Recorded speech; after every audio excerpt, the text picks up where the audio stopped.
Hi hello പുതിയ വീഡിയോയിലേക്ക് എല്ലാവർക്കും സ്വാഗതം. അപ്പോൾ നമ്മൾ ഇന്നത്തെ വീഡിയോ എന്താണെന്ന് വെച്ച് കഴിഞ്ഞാൽ നമ്മളിന്ന് കപ്രിക്കാട് പോകുകയാണ്. അപ്പോൾ നമ്മൾ കപ്രിക്കാട് പോണ വീഡിയോ കുറച്ച് നാൾ മുമ്പ് നമ്മൾ അപ്ലോഡ് ചെയ്തിട്ടുണ്ട്. അതിനകത്ത് കാണിക്കാത്ത ഭാഗങ്ങളാണ് ഇതിൽ ഉൾപ്പെടുത്തുന്നത്. വെല്ലുമടയൊക്കെ വീടിനടുത്തായതുകൊണ്ട് തന്നെ നമ്മൾ നടന്നാണ് ഇങ്ങോട്ടേക്ക് വന്നിട്ടുണ്ടായിരുന്നത്.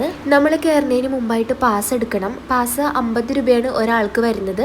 നമ്മൾ വരുമ്പോൾ ലെഫ്റ്റും റൈറ്റും ഉണ്ട്. അപ്പോൾ നമ്മൾ കഴിഞ്ഞവിടെ റൈറ്റിലേക്ക് പോയി കഴിഞ്ഞപ്പോൾ മാനും മ്ലാവും ആനക്കൂടൊക്കെയാണ് നമ്മൾ കഴിഞ്ഞ വീഡിയോയിൽ കാണിച്ചിട്ടുണ്ടായിരുന്നത്. അത് നമ്മുടെ ചാനലിൽ കിടപ്പുണ്ട്. കാണാൻ താല്പര്യമുള്ളവരൊന്ന് കയറി കാണണേ. നമ്മളിപ്പോൾ പോയിട്ടുണ്ടായിരുന്നത് ലെഫ്റ്റ് വഴി കൂടിയാണ്.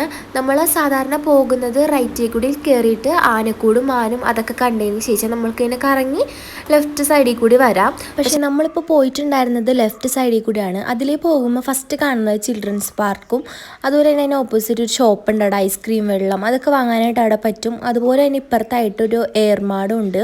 പിന്നെ കുറച്ചധികം ഊഞ്ഞാലയൊക്കെ ഇട്ട് പിന്നെ നമുക്ക് വിശ്രമിക്കാനായിട്ട് അവിടെ കുറേ ഇരിപ്പിടങ്ങൾ ഉണ്ടാക്കിയിട്ടുണ്ട്. അതായത് പാറയൊക്കെ ഉപയോഗിച്ചുള്ള ഇരിപ്പിടങ്ങളും അതുപോലെ തന്നെ മുളയൊക്കെ ഉപയോഗിച്ച് അവിടെ ഇരിപ്പിടങ്ങളൊക്കെ ഓരോ സ്ഥലങ്ങളിലൊക്കെ ആയിട്ട് ഉണ്ടാക്കി വെച്ചിട്ടുണ്ട്.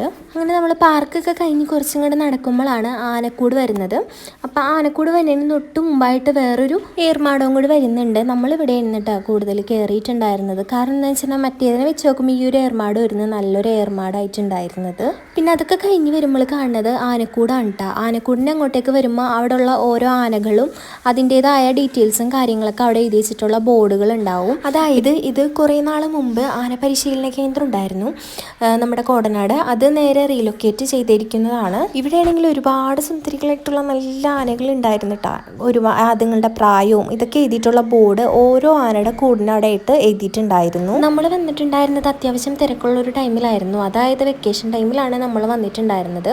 അതുകൊണ്ട് തന്നെ അത്യാവശ്യം ആൾക്കാരൊക്കെ ഉണ്ടായിരുന്നു. നമ്മുടെ അരിക്കൊമ്പനെ ഫസ്റ്റ് കൊണ്ടുവരാനായിട്ട് പ്ലാൻ ഇട്ടത് ഇവിടെ ആയിരുന്നു കേട്ടോ. അതിനുള്ള കൂടൊക്കെ ഒരുക്കിയതൊക്കെ ഇവിടെ ആയിരുന്നു. പക്ഷെ അരിക്കൊമ്പനില്ലായിരുന്നെങ്കിലും വേറൊരാളുണ്ടായിരുന്നു. അതായത് നമ്മുടെ 9 വരെയൊക്കെ കൊന്നിട്ടുള്ള പീലാണ്ടി ഉണ്ടായിരുന്നു കേട്ടോ.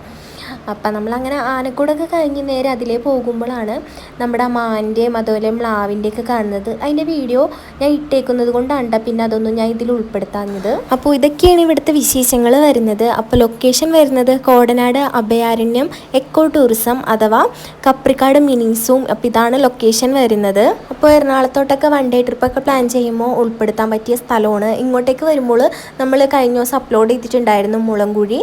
അങ്ങോട്ടേക്കൊക്കെ പോണ വീഡിയോ അപ്ലോഡ് ചെയ്തിട്ടുണ്ട്. കാണാത്തവരൊന്ന് കാണണേ. അപ്പോൾ ആ ഒരു ഭാഗത്തോട്ടൊക്കെ കൂടി പോകാനായിട്ട് പറ്റും. ഇവിടെ അടുത്താണ് ഇതെല്ലാം. അതുപോലെ തന്നെ ഇവിടെ ഫുള്ള് ചുറ്റിക്കറങ്ങി കാണണമെങ്കിൽ നമ്മൾ വരുന്ന അവിടെ ഫ്രണ്ടിലായിട്ട് ഇവിടുത്തെ റൂട്ട് മാപ്പ് വെച്ചിട്ടുണ്ട്. അപ്പോൾ അത് വെച്ച് പോവുകയാണെങ്കിൽ നമുക്ക് ഫുള്ള് കവർ ചെയ്ത് വരാനായിട്ട് പറ്റുന്നതാണ്. എല്ലാ ഭാഗവും നമുക്ക് കാണാനായിട്ട് സാധിക്കും. അപ്പോൾ അത് വെച്ച് പോകുന്നതാണ് ഏറ്റവും നല്ലത്. അപ്പോൾ ഇതൊക്കെയാണ് നമ്മുടെ കപ്രിക്കാട് മിനിസൂമിലെ കാഴ്ചകളൊക്കെ. അപ്പോൾ വീഡിയോ ഇഷ്ടപ്പെട്ടെന്ന് കരുതുന്നു. വീഡിയോ ഇഷ്ടപ്പെട്ടാൽ സപ്പോർട്ട് ചെയ്യണേ. അപ്പോൾ നെക്സ്റ്റ് വീഡിയോയിൽ കാണാം. Bye bye.